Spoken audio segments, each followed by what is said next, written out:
Spirit of the living God, fall fresh on us. Spirit of the living God, fall fresh on us.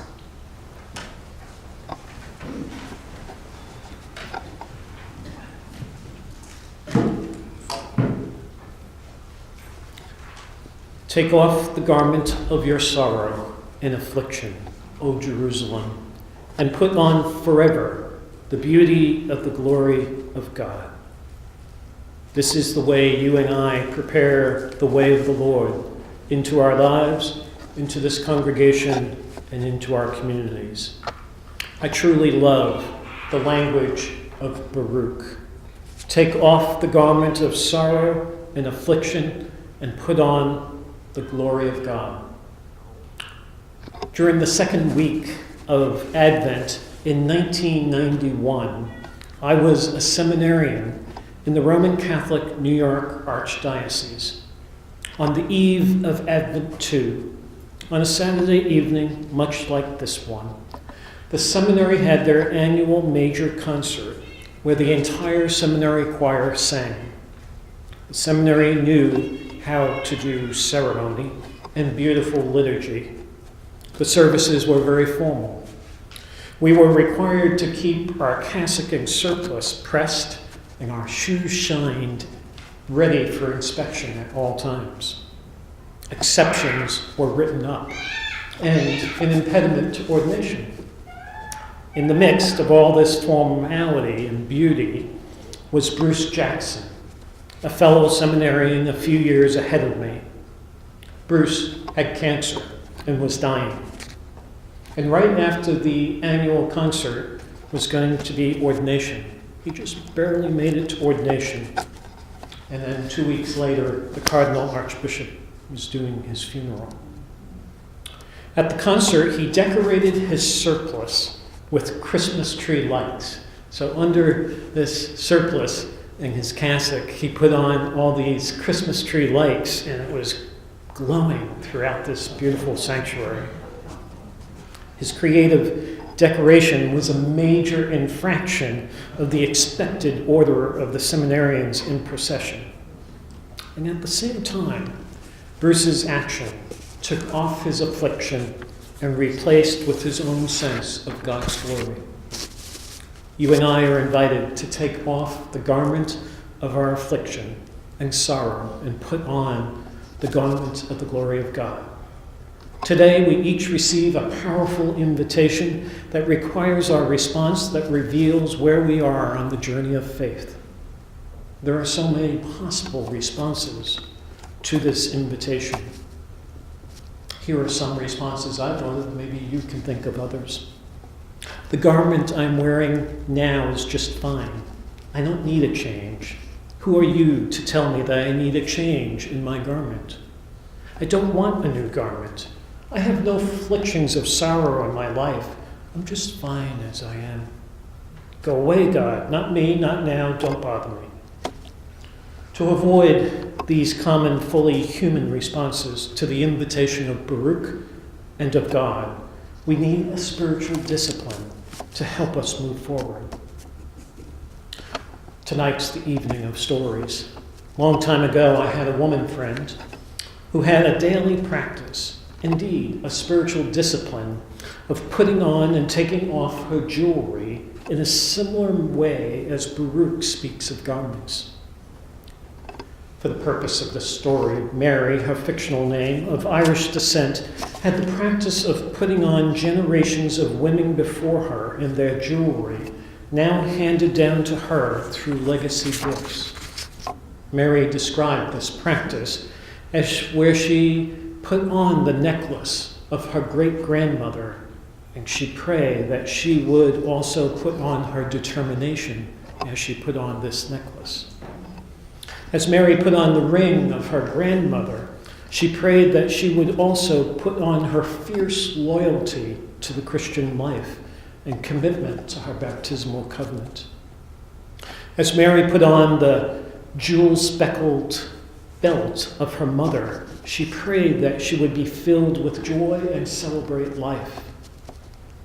As Mary put on a toe ring of her sister who tragically died, She prayed that she would never be separated from her memory and sense of sisterhood in which she always felt her presence. Now, before you men dismiss Mary's practice as a woman thing, I invite you to reflect on your own jewelry.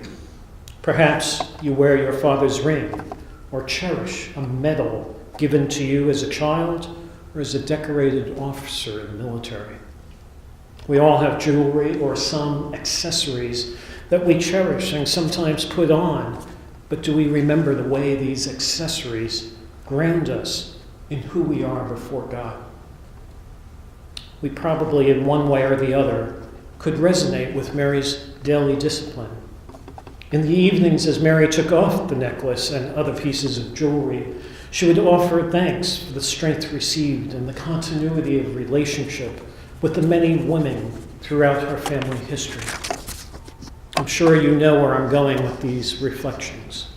Our journey in God through Christ is also like this practice of taking off and putting on. We could easily resist the intimacy that is embedded in taking off and putting on, but we do so at our risk and peril. When our resistance leads to rejection and refusal to accept Baruch's invitation and thus God's invitation, then we become cold and distance ourselves from the heart of God. We have a God who, through his person, Jesus, demonstrated to us in the washing of the feet story in Holy Week the essential step of first taking off his cloak before he bent down to wash the disciples' feet. He took off his cloak and in this simple act participated in the fullness of our humanity. Thus, in order for us to participate in God's ministry, we too must be willing to take off some things before we put on God's glory. The spiritual practice and discipline of taking off and putting on is necessarily different than Mary's practice of putting on and taking off jewelry. Yes, of course, we could exercise a similar gratitude every morning of our lives by putting on and taking off. But if this is as far as we go, we miss the opportunity to fully prepare for the way of the Lord. It took Mary a lot of time and commitment to develop this daily discipline of hers. Her practice of putting on and taking off is thoroughly intentional. Mary is in control of the order of the jewelry she puts on every day, the specificity of her expressed gratitude, and the timing of her practice. To take off the garment of affliction and sorrow, to put on the garment of God's glory, does not follow in a similar manner. To take off the garment of affliction and sorrow is counterintuitive. To take off does not mean literally, spiritually, to take off. It means rather to surrender. It means to let go of our control and our self-determination. Our control over where we are going does not in any way prepare us to prepare for the way of the Lord. To prepare for the way of the Lord, we have to learn to surrender, to give up our control and our absolute clarity that we are going the right way without any intervention or even a slight detour from our predetermined plan. You and me are wired to make decisions. We are wired for ordered lives. We are wired to be in control of ourselves and others. Our hard wiring does not, without our desire, automatically reset for the way we encounter God. We basically are hardwired to control God and the flow of God's grace. But God is wired in a different way than we are. Although God understands and even empathizes with the way you and I are wired, we seem not to be able to return that favor to God. We are disoriented and utterly confused by the way God is wired. In our disorientation, we prepare the way of the Lord by following the detailed steps of Google Maps and even just solely on GPS. To get to God's way, we have to stop everything we are doing in the way we are doing it. Advent invites us to patiently wait as we let God help us take off the garment of our sorrow and place the garment of glory on our shoulders. In John's Gospel, in the 21st chapter, Jesus reminds Peter that after he has proven his love 3 times, that his spiritual development still is not complete. Jesus reminds Peter that when he is spiritually more mature than another, then Jesus will tie a belt around him and lead him to a place he'd rather not go. We all know the story well. Peter refuses Jesus' invitation to be led and to follow the path of the Lord. Peter refuses to surrender his will to Jesus. I have great empathy for Peter's refusal.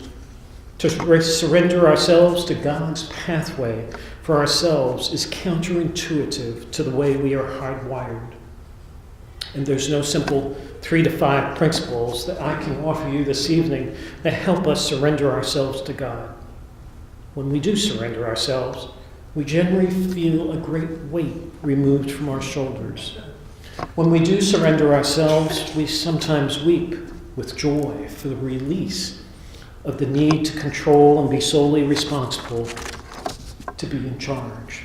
When we do surrender ourselves to God, we usually find out that God was always right there next to us, but in our haste, we miss seeing God. The good news of today's gospel is that we are very close, very, very close to the path of the Lord. We are as close to the path of the Lord as the distance of one garment being put on and another off.